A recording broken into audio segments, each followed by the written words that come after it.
Hello and welcome back to Charm English Pod. My name is Maggie, your host, and I am an English teacher from the United States, now living in Chile. Today, our topic is verbs that are then followed by another verb. And in English, this can happen where you have a verb like I like, and afterwards, it's possible to have an ing verb, I like swimming, or an infinitive with to, I like to swim. So the idea today is that we're going to practice words where we have to use an ing verb after, or words that we have to use the to infinitive after. And unfortunately, there's not a specific rule. So I'm going to take you through different patterns that we can practice to remember this a little bit better. If you're interested in signing up for a class with me, my website is charmenglish.cl, and I have my group class schedule for B1 and B2 speaking focused classes for this month. So without further ado, we're going to start.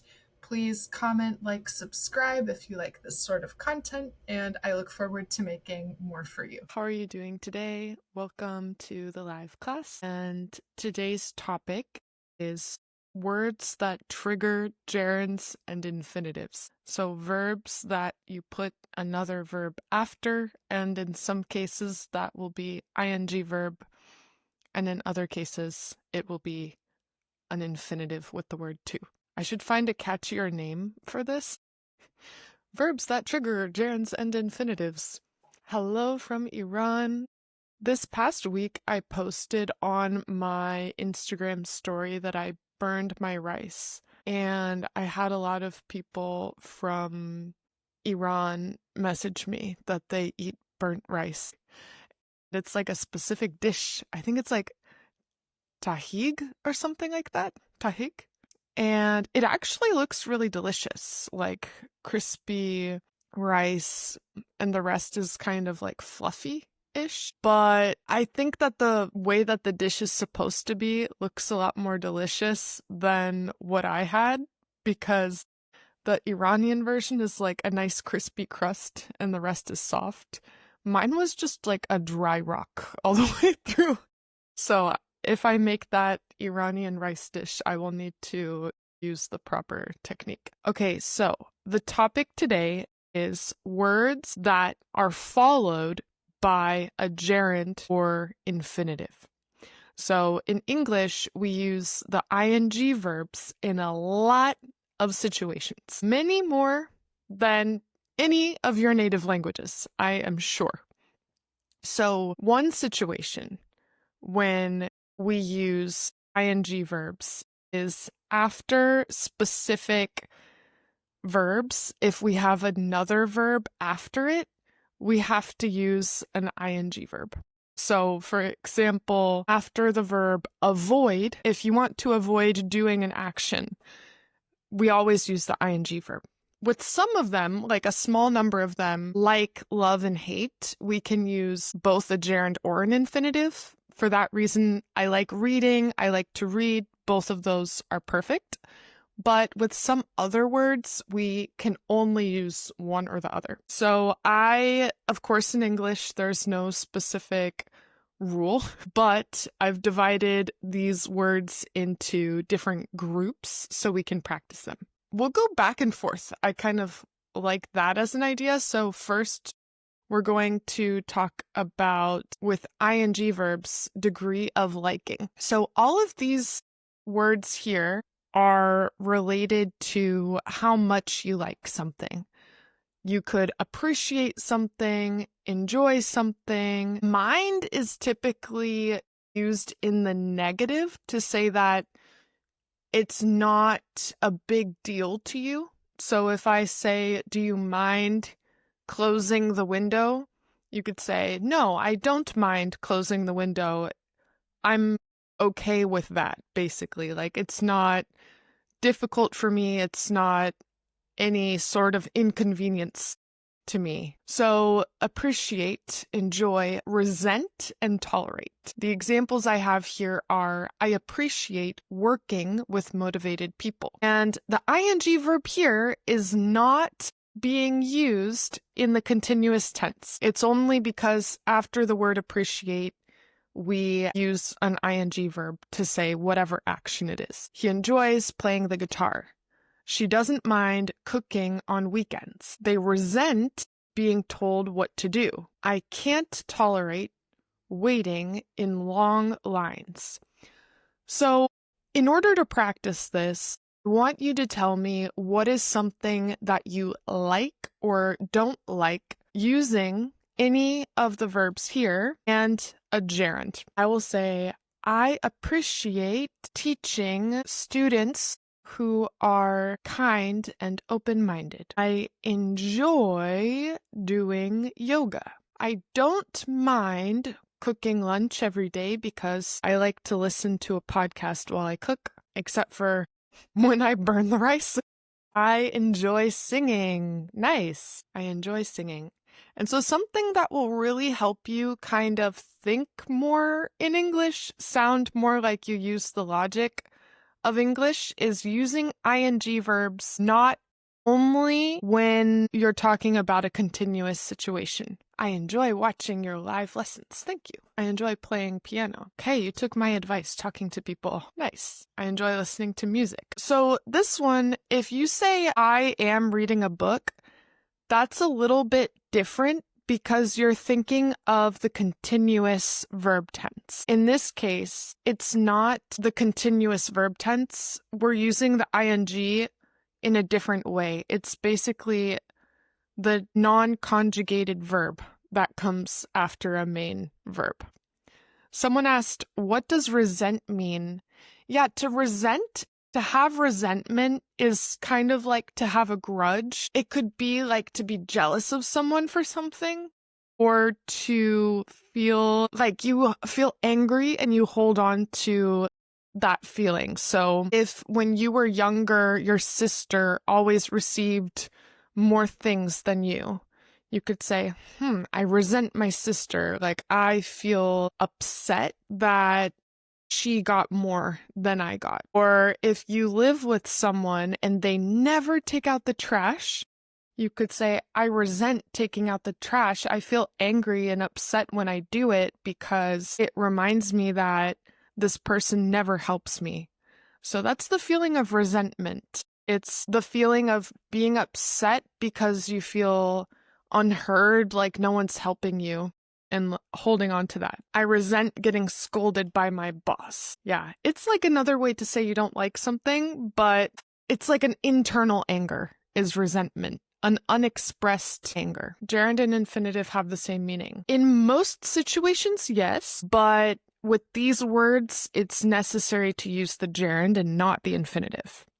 But there are some words where there is a difference. For example, I stopped smoking, or I stopped to smoke. I stopped smoking means that I was smoking and then I stopped. I stopped to smoke is I was doing a different action, like driving, and then I stopped for the purpose of or in order to smoke. So specifically with some words like stop, there's a difference if it's a gerund or infinitive. I resented when I missed my schedule. I don't mind washing the dishes on Fridays. I don't mind watching movies at night. Okay, I don't mind is not that I don't like something. I don't mind is like, I'm okay with it. Yeah, I don't mind. It's like, oh, it's not important to me. It's not difficult or bad for me. So actually, if you say, I don't mind watching movies at night, you're saying, yeah, sure, I'm okay to watch movies at night. I don't mind it. I can't tolerate being cut off when driving. That's a really good one. I appreciate being able to hear my sentence read by you. Okay, so this is something that you can keep in mind for when you have to use the gerund. One of the situations where you have to use the gerund after the verb is appreciate, enjoy, mind, resent, or tolerate. So when we're talking about liking and disliking something, you could also, there's the word like, hate, love, and in those cases, you can also use an ing word after it. I don't mind helping my friends if they need me. Nice. Okay, I'm going to bring us to a different one. Then we have words that require an infinitive after. So in these cases, we do not use the ing word. We actually use the to infinitive. For example, talking about desires and expectations. When we say ask, expect, hope, need, offer, or promise, after these words, we're going to use to and the verb. She asked to speak first. I expect to finish soon. They hope to travel next year. We need to leave now. He offered to help. She promised to call back. So in all of these cases, I think in some cases when something is a little bit more emotional and abstract, it's a little more common to use the gerund after. And some things that are a bit more mental and practical, I find we use more the infinitive. And the thing is, too, when we're not adding any person, you understand that we're referring to me still. So I asked to speak first is like, I asked if I can speak first. We're not changing the person. He promised me to help me during gym. Nice. You can also say he promised to help me, and it's understood as well. So the first me is okay, but it's not necessary. I ask for a promotion. I expect to get rejected, but at least I hope to get a raise. Nice. Yeah, if you guys want to mix and match, that would also be great. She asked not to speak with her anymore. Okay, you can also do a negative. She asked not to. In that case, maybe she asked me not to, or she asked him not to speak with her anymore. I was expected to accomplish my task. Yeah, in that case, this is interesting. When we say I was expected, it's like other people expected us. So I was expected to accomplish means that maybe people around me, like my boss, my coworkers, expected this from me. But if I had the expectation myself, I'll use the active voice. I expected to accomplish my task. I will expect to score good grades. I asked to help. We typically say I asked to help the poor.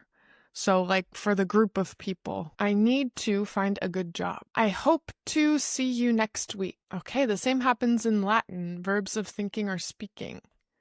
Then the verb goes in the infinitive. Okay, so yeah, hopefully that will kind of help you guys. Like I said, there's not a rule, unfortunately. So for that reason, I like to divide into patterns and groups, and hopefully that will help you. If you want to combine from the previous group where we talked about likes and dislikes, and then one of these, we could even say, I appreciate listening to good music, and I hope to listen to more. So you could even mix and match. We need peace and unity in this world.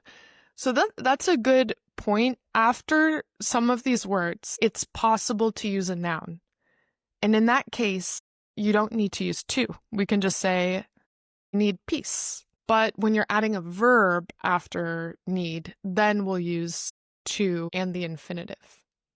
I promised to behave. I hope to go to Spain. I hope to do this soon. I would say I promised to help my friend order the mess in his flat instead of saying I promised my friend to help him order the mess in his flat. I would include the person after to. I hope next year I'm able to travel around the world. Yeah, after able, I need to visit my daughter. I need to go to the grocery store. Okay, this is a good question, what Veronica said. Why do people say, I hope it helps without the infinitive? That is because the person is changing the subject. When I say I hope to help, it's like, I hope that I help. I'm not changing the subject. But when you say, I hope it helps, we're changing to a new subject there. So that would be the reason. We can say, like, I hope that he helps you, or I hope that the dog has a good life. And whenever I'm changing to a different thing, I can use that or just the subject. But whenever the subject is still myself, then we don't need to add the subject there. So that's the important thing to remember about when you're using a verb and then a gerund or infinitive after. The whole reason why we use a gerund or infinitive is because these are the verb forms that do not have a conjugation or a person connected to them. And so we're going to use them in situations where we're not adding a new person. It's just referring to the previous action. Yeah. So if I say, like, she asked why the sky is blue, I can add other phrases there. But if she asked something for herself, I'll say she asked to go to the bathroom. I was worried about her. She promised me as soon as she got home to hit me up. I would say she promised that as soon as she got home, she would hit me up, or she promised to hit me up as soon as she got home. And we have this, like, I promised myself that I would never procrastinate. In a way, that's okay too, because you're changing the subject, but it's still myself. Okay. So these ones, desire and expectation, ask, expect to, hope to, need to, offer to, promise to. You don't need to memorize all of them. I'm sure some of you already know the word need. So you already know one of these words that always is using to afterwards. Same thing with the word want. I want to help. That's not here, but that's also kind of included in this. So maybe you can remember expect or promise are also used in this way. We're going to go back to the other group of words. So we're going gerund, infinitive, gerund, infinitive, keeping it dynamic today. So, for example, the word consider, recall, and imagine. Consider, recall, and imagine. All of these are related to your opinion or mental process. You can honestly think of it kind of like how liking and disliking, we use an ing verb after. Consider, I'm considering moving abroad. Recall, this is kind of like remember. I don't remember meeting him before, or I don't recall meeting him before. So also the word remember could be in this group. Can you imagine living on Mars? After the word imagine, remember, recall, consider, all of these are going to be ing verbs. When I said back and forth, I meant that instead of showing you guys every single group for gerunds and then every single group for infinitives, I'm doing gerunds, infinitives, gerunds, infinitives. I think because that can be a little bit more complex, but it's actually a good challenge for your memory, because normally when we speak, everything is mixed together. People use gerunds and infinitives in the same sentence. So I think it's good to kind of practice mixing things together a little bit, even if it's a little more challenging in the moment of studying. Consider drinking wine. Remember, I considered drinking wine instead of water. I considered drinking wine instead of water. The professor recalled, you could also use a noun. So you could say the professor recalled the previous lecture, or the professor recalled teaching the students about this topic before, if you wanted to use an ing word as well. So what is something that you can imagine or recall, or that you considered doing? Considered is like you thought about something. I clearly recall you saying you like Pokemon. I did say that. Consider is like to think, but it's like the word think can be used in different ways. I can say, I think this is a great idea. And that's kind of to say my opinion is this. But also we can say, I was thinking about the different options. That use of think, where it's the mental process and not just having an opinion, that is like to consider. So I was considering taking the job is like I was thinking about taking the job. In that way, consider is like think. Yeah, we can use consider. It's kind of like weighing your options. Should I do it? Should I not do it? Etc. After I was negative again, I considered going to the gym the next day. Please consider investing in better equipment. If that was an example directed at me, I will say, all of you should please consider following me on YouTube so I can get paid for for ads, and maybe I'll be able to get better equipment. Can you imagine not having to commute to work every single day? I like this example because it's also a negative. So remember with gerunds, we can also say not and the ing verb after, not doing something. I imagine working in the health field. Nice. I'm going to go back to another example with infinitives. So before we had desire, expectation. Now we have decision or intention. So this one we also use, remember that how I said with something that's like an expectation or a hope, etc., we're going to use two infinitives. And the same thing when something is a decision or intention. So when you choose, decide, intend, learn, or plan, in these cases, we're going to use a to infinitive. So, for instance, he chose to stay in Chile. I decided to study more. They intend to apply for the job. She's learning to drive. We plan to move next month.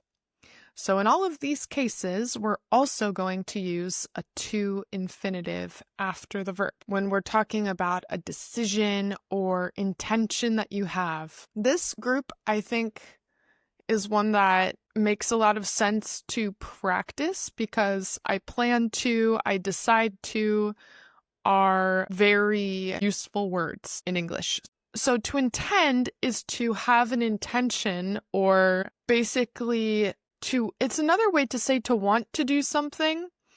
In Spanish, it's pretender would be intent. So it means that you have the intention to do something. For instance, I intend to apply to a new job would mean that it's something that I want to do. It's on my list of plans of things that I want to do. If I say I didn't intend to offend you, it's like that was not my desire. It's not what I wanted to do. I didn't mean to offend you. I didn't intend to do that. I plan to visit the library. Yeah, so intend, it's not really try, because try is that you actually do the action. Intend is kind of before you do the action, you have that intention, like that desire. Let me see. So think of an example, and maybe you can incorporate different words that we've already seen if you want to make a more complex example as well. Is Duolingo good for language learning? Let me see if I can answer your question using this structure. So let me think. I chose to use Duolingo for language learning, and I intended to practice every day. However, I decided to practice in other ways because Duolingo is way too passive. You're not making your own sentences and making your own ideas. You're just practicing recognizing what they're giving you. So I think Duolingo can help if you're really rusty with vocabulary. It can help as like an addition to your practice, but not as the only thing that you're doing. I really think you need to practice speaking and writing and other things that require you to improvise and create your own ideas, because that will be way more useful in a real conversation. But I will say sometimes I use Duolingo like an additional thing if, for example, I want to remember some vocabulary between classes or something like that. I intend to play cricket. I intend to improve my English. Yeah, maybe today you guys, everyone can write an intention that you have today. I planned to visit my daughter. They decided it would be too expensive to choose the fancy restaurant. That's a good example. After the gym, I decided to go through the nearby garden and appreciated looking amazing at the colorful leaves on the trees and bushes. Very good. I like that you used the gerund and the infinitive. I've been planning to open a bookstore. I consider selling books to be a profitable business. Another amazing example. So yeah, if you guys are like, oh, I'm not sure how to use these words, some people's examples here are chef's kiss. Okay, so we have our plans and intentions. If you're wanting to use more English phrases in your life, I really think this is a great category. I decided to, I intend to. You can use these all the time. We're going to go back to the gerunds. So let me see. Had degree of liking, opinion and mental processing, not doing something. So on one hand, when we're thinking about doing action, making plans, taking action, we're using an infinitive. And then when we're not doing something, we might use the gerund. So avoid, resist, quit, miss, risk. I avoid eating late. She resisted buying another dress. He quit smoking last year.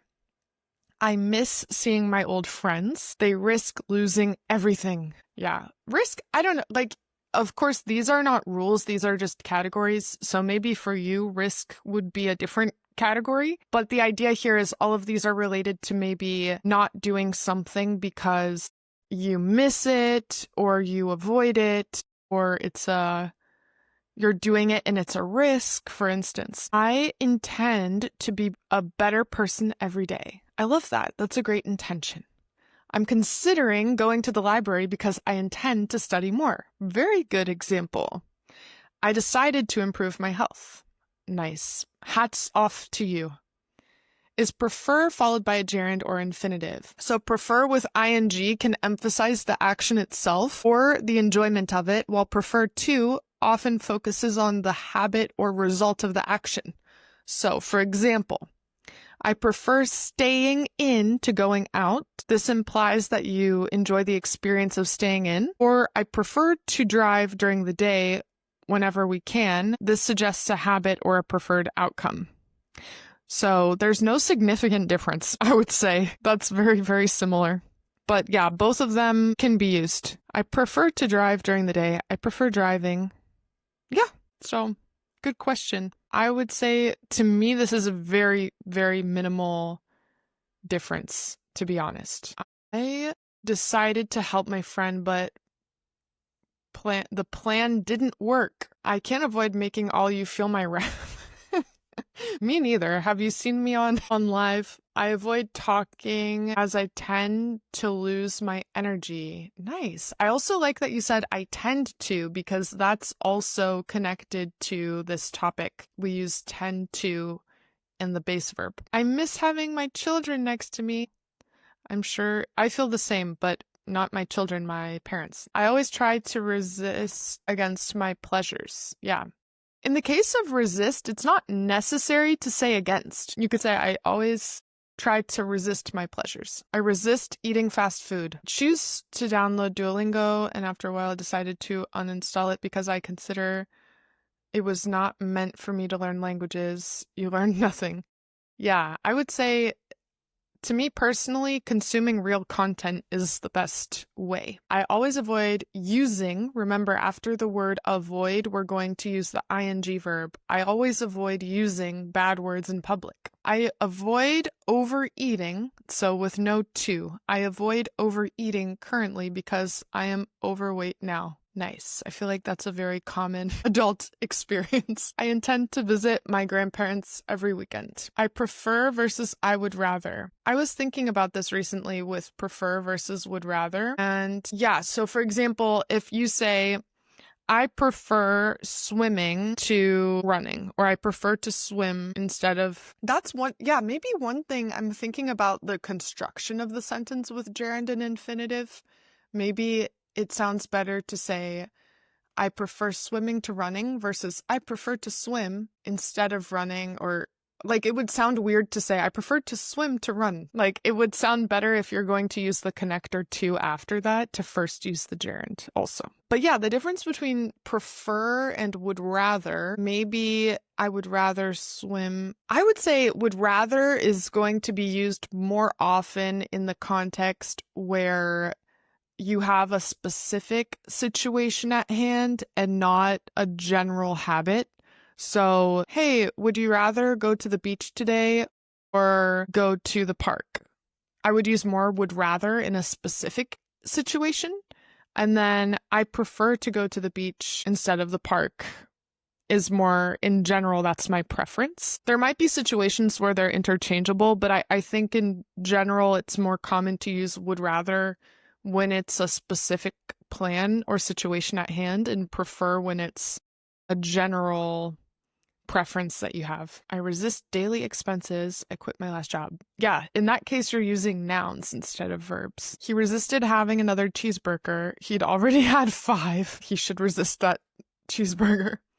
I avoid consuming sugar. Learning English opens many doors for me, for example, meeting people. I always avoid taking language class due to less vocabulary. But that's why you should take language classes, I think. I avoid going to events with a mass of people, whereas I enjoy staying at home or with a friend. I avoid listening to Donald Trump's speech, yeah. Okay, so we have not doing something we use with the gerund. Let me go back to one that uses the infinitive, which is we had decision and intention. Okay, this one, behavior seen from the outside. In these situations, we are going to use to and the verb.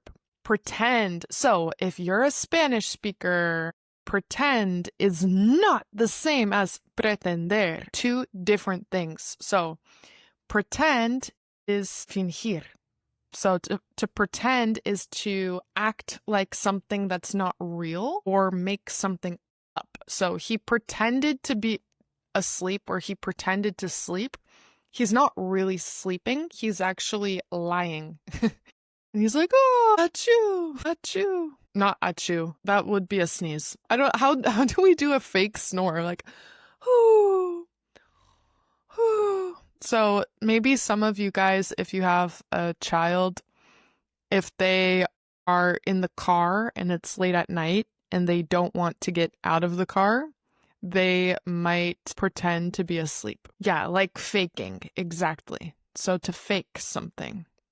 Faking. So that's a really weird thing. Again, if you're a Spanish speaker, pretender is intend, and then the English word pretend is fingir. So you should keep that in mind, because if you're like, yeah, I pretend to do my homework, and you're thinking, pretendo hacer esto, but you're really saying, finjo hacer esto. So that's necessary to remember. Sometimes my son pretends to be sick in order to not attend school, I would say, in order to not attend school. He tends to avoid me. Last time he pretended I was not there. Oh my goodness. That's a good example with tend and pretend. Remember to add the S on the end of tend. He tends. He talks like pretend me? That sounds like there's a fake version of yourself, and then he talks like the pretend you, like the fake you. Or you could say he pretends to be me. He pretended to be a doctor. He's been passing himself as a cardiologist at the hospital. That's terrifying. I pretend I was sick just to stay at home, then go to work. Okay. So can anyone use all 3 of these in a sentence? That's a good challenge. Did you ever pretend to be ill in order to stay at home? Yes, I have. I would say more often. When I was younger, my parents did not let me stay home. Like, even if I was kind of sick, I didn't have the type of parents that were like, yes, sure, love, you can stay in bed. That was not the case. They pretty much, unless I was like throwing up, I had to go to school. But I think more when I was in college and kind of had more control of my own schedule. There were some times I stayed up really late studying or working on something, and I kind of exaggerated the next day and said, I feel too sick to come to class because I was actually just tired and not sick. Yeah. I tried not to do that much because I think when you're in university, you're like, I don't know, you don't want to make a waste of, if you're paying for classes and things like that, you don't want to make a waste of your time, but like you take your education more seriously. But sometimes you need a little break. People tend to think you need to pretend to succeed, but it seems all you need is to be real. I like that. She seemed to be a good person. She tended to please everyone. However, she pretended all the time. Okay, I bought him a gift. He seems happy about it. Nice. Yeah, because we can use seems with also an adjective. So he seems happy. Or with a verb, she seems to understand. I pretended not to see him, but he walked straight to me. Oh, that's the worst. I hate when that happens. I pretend to be happy.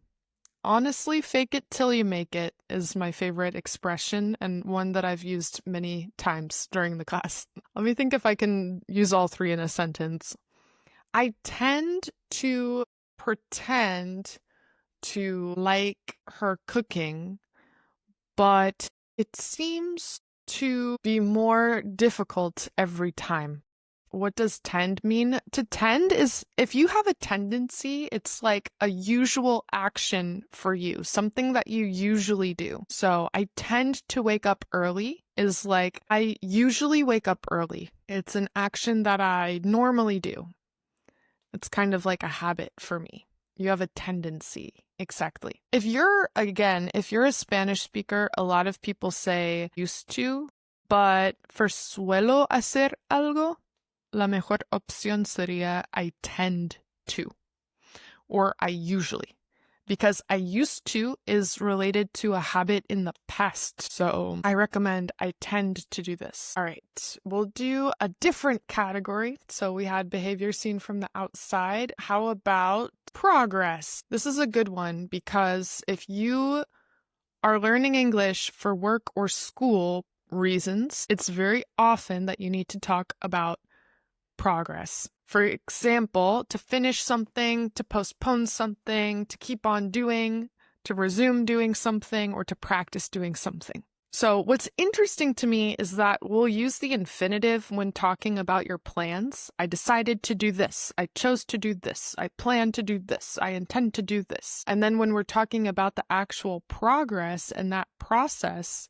we're going to be using more verbs that are followed by ing verbs. So he finished writing the report. We postponed meeting until Friday. She keeps on studying every morning. They resumed working after lunch, and we practice speaking every day. So related to things for you that are kind of processes or in progress, you can also use verbs combined with an ing verb. And let me see what your questions were. He pretended to be a hero. Perfect. Presume and assume difference. So presume is based on some evidence or reasoning, while assume is based on little to no evidence. They say to assume is to make an ass out of you and me. So it's like you're judging a book by its cover. This has happened. I don't know if any of you have like an online presence, but this has happened to me a lot where people assume that I'm not from the US. They assume I'm from Chile. They like make an idea about me that's not true, like make an assumption. So for example, to presume is to suppose something is true based on probability. Even if it's not 100% certain, it implies that you did some sort of logical step. So based on the applause, I presumed the performance was a success. I'm using some sort of clue or evidence about the situation to form my idea. To assume could be like, she assumed he was tall based on the way he wrote text messages. Like something that has basically no evidence. It's more just like the judgment of the person. I will say, I think the word assume is way more common in conversation also. Presume sounds very Presume sounds a bit more formal as well, that you would use in a more formal context. I practice speaking English 2 times a week. Yes, nice. You keep on practicing, you keep on improving your English every time you practice. I practice every day. I'm interested in English, I would say. I postponed working out at the gym because I'm very busy. Nice. So remember, we can say like, what's your plan? And then what's your progress? That if there's one thing I want you to take away from the class today, it's that you write a plan that you have with to infinitive, and then the progress that you have with a gerund. So I chose to study English, and I just finished recording myself speak. Then I decided to read a story, and I practiced reading the words out loud. Would you use the word suspect instead of suppose or think? Yeah, so I suppose is used in English more like I guess. So I suppose he'll get here on time. It's like, yeah, I imagine, or I guess he'll get here on time. I suspect, it's like I feel a little bit stronger about it versus I suppose. I suppose is like, yeah, I think probably this will happen. And then I suspect is like, I have a suspicion based on the fact that he's always late or something like that. So I would say suspect has a little bit more thinking or opinion involved versus I suppose is a little bit less opinionated. It's like, I imagine or I guess this, but it's not something I feel as strongly about, maybe. I resumed being a doctor, but the life had another opinion. That happens a lot in life, I think. Life has its own plans for us. I guess we didn't make it through every single group. This is something maybe I can put in my bio, a link to different gerund and infinitive groups in case you guys want to practice words that use both of them. For example, we also had another one for the to infinitive, trying. So the this is interesting, like the plan or intention, we're using to infinitives. The process, we're using gerunds. And then the attempts or results, we're using to infinitives. So you probably will use infinitives and gerunds in a lot of overlapping situations. I recommend instead of like, okay, let me memorize every gerund and every word that triggers an infinitive, try situations where you need to mix and match, because that's more how a real conversation will be. And it's more difficult, but it's a better way to practice because it's more dynamic to mix the information together. Yeah, you're welcome, Aram. Thank you for joining and thank you for your support. I will say, I mean, maybe no one is interested in this, but I'm going to share it anyway. There was a study done. My hair looks crazy. There was a study done related to taking tests. And when I was reading a book about learning and the neuroscience of learning, and basically there was a study done where people prefer to have information organized for them when they study. Give me sentences about the past and then sentences about the future separately. And people find it easier because it's less mental work if the teacher does the categorization for you. But actually, people that had a test where all of the information was mixed together and had to put in that effort to categorize themselves, later on, when they had a second test, those people had a better result and better understanding compared to the people that had the information categorized for them. So even if it's more difficult to study that way, where things are kind of more mixed together, it's really helpful for you because it makes your learning require more effort for you to categorize things yourself instead of reading something where the teacher gives you a list. Even though that feels more satisfying, like you feel better when you have an organized list. Oh, now I can just read the list. But for that exact reason, it feels better. That's the reason why it's not as effective, because you're not using as much cognitive effort to understand. I attempted to learn calculus and failed. By the same token, I also failed to learn quantum physics. Yeah, I didn't even attempt to learn quantum physics, but I'm sure that's above my pay grade. Yeah, thank you guys so much for your kind messages. I appreciate you and thank you for participating in the class. I am going to upload the classes to YouTube. Right now, I am also editing a long interview with my sister that I did about she worked in animal control as an animal control officer. So the interview is related to animals. For that reason, I have been doing a lot of editing to add that to my YouTube also. All right, have a good rest of your day, everyone. Happy Saturday, and I'll see you in the next one. Take care and have a good weekend. Bye bye.